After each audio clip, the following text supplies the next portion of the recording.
Assalamualaikum warahmatullahi wabarakatuh. Waalaikumsalam. Alhamdulillah. Alhamdulillahilladzi bil ilmi yarfa'u man yahsha wa bil jahli yahfidhu man yahsha. Wassalatu wassalamu ala sayyidina Muhammadin wa ala alihi wa sahbihi su'ada. Amma ba'du. Faqad qala Allah Ta'ala fi Qur'anil Karim, a'udzu billahi minasyaitonir rajim, bismillahirrahmanirrahim. Qul hal yastawi alladhina ya'lamuna wal ladzina la ya'lamun. Shadaqallahul azim wa sadaqa rasuluhul habibul karim wa nahnu ala zalika minasyahidina syakirin walhamdulillahi rabbil alamin. Yang saya hormati segenap dewan juri, yang saya hormati segenap dewan guru dan para panitia penyelenggara serta hadirin wal hadirat yang insya Allah dirahmati oleh Allah Subhanahu wa taala. Amin ya rabbal alamin. Alhamdulillah, puji dan syukur mari kita panjatkan kehadirat Allah Subhanahu wa taala, yang mana sampai saat ini kita masih diberikan beribu-ribu karunia kenikmatan sehingga kita dapat menjalankan semua perintah yang diperintahkannya. Selawat teriring salam tidak lupa kami hadiahkan kepada junjungan tertinggi alam, manusia panutan umat, manusia yang telah membimbing umatnya dari zaman kegelapan menjadi zaman terang benderang. Siapa dia? Dialah Habibana wa Nabiyana Muhammadur Rasulullah sallallahu alaihi wasallam. Hadirin ma'asyiral muslimin wa zumratal mu'minin rahimakumullah. Pada kesempatan kali ini saya ingin mengajak kepada kita semua untuk mengingat beberapa pola hidup yang diajarkan di era globalisasi ini. Seberapa besar pengaruh globalisasi di zaman sekarang ini? Bukankah globalisasi itu merupakan sesuatu yang modern, dan di zaman sekarang ini globalisasi sudah menjadi hal yang sangat biasa.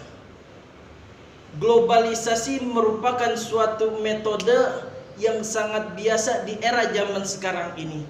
Banyak pengaruh dalam kehidupan kita di era globalisasi ini. Misalnya di bidang transportasi saja globalisasi sudah mampu merangsak masuk ke dalamnya. Dulu orang menempuh jarak ribuan kilometer hanya dengan berjalan kaki.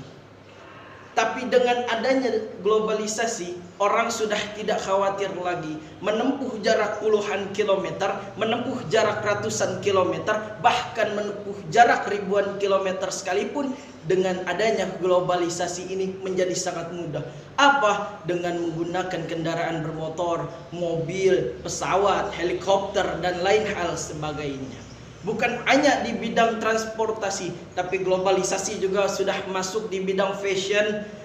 Contohnya fashion yang selagi trending di zaman sekarang ini ialah fashion dari budaya barat.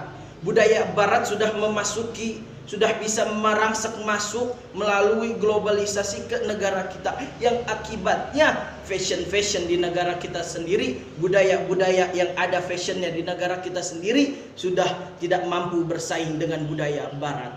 Coba kita tanyakan anak-anak muda kita zaman sekarang, apakah dia malu tidak menggunakan kebaya, menggunakan batiknya?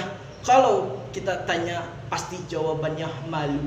Lebih memilih tren budaya barat dibandingkan tren Nusantara. Bukan hanya di bidang fashion, di bidang telekomunikasi, globalisasi juga sudah merangsek masuk.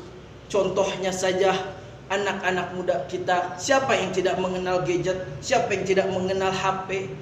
Itu menjadi hal yang sangat biasa di kalangan remaja-remaja kita. Yang mirisnya, bukanlah membuatnya untuk menjadi hal-hal yang positif, tapi malah untuk mencari web-web yang dilarang oleh agama dan negara. Bukan hanya di bidang telekomunikasi, globalisasi juga sudah merangsek masuk di bidang yang namanya kuliner. Sekarang ini makanan khas-khas budaya barat lebih banyak diminati dibandingkan makanan khas daerah di negaranya sendiri. Coba kita tanya anak-anak muda kita zaman sekarang, lebih suka semur jengkol apa KFC? Lebih suka McDonald apa nasi uduk? Pasti jawabannya lebih menyukai makanan cepat saji dari budaya barat tersebut. Inilah pengaruh dan dampak dari era globalisasi, yang mana tren-tren di budaya barat sudah bisa merangsek masuk. Akibatnya apa? Remaja-remaja kita sekarang sudah terpuruk. Lalu bagaimanakah sikap kita sebagai generasi Islam, sebagai generasi penerus bangsa yang Islami menyikapi hal tersebut? Jawabannya harus dengan ilmu. Kenapa harus dengan ilmu? Karena Allah Subhanahu wa taala menjelaskan di dalam Al-Qur'an, Quran surah Ali Imran ayat 18, Allah berfirman, syahidallahu annahu la ilaha illa huwa wal malaikatu wa ulul ilmi qaiman bil qisti. Kata Allah Subhanahu wa taala menjelaskan bahwasannya tiada Tuhan melainkan Dia, dan para malaikat dan juga orang-orang yang berilmu.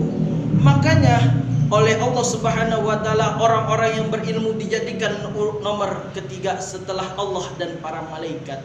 Bukankah ilmu itu sesuatu yang wajib, dan Nabi sallallahu alaihi wasallam juga memerintahkan kepada manusia agar menuntut ilmu. Hadisnya jelas, talabul ilmi faridatun ala kulli muslimin wal muslimat. Menuntut ilmu itu hukumnya wajib bagi kaum muslimin dan muslimat. Oleh karena itu, marilah kita untuk selalu memperbanyak ilmu, baik ilmu pengetahuan maupun ilmu agama, baik yang diajarkan di sekolah maupun yang diajarkan di rumah. Mungkin hanya ini saja yang dapat saya sampaikan, kurang dan lebihnya mohon maaf. Wabillahi taufiq wal hidayah, waridal wal inayah. Wassalamualaikum warahmatullahi wabarakatuh.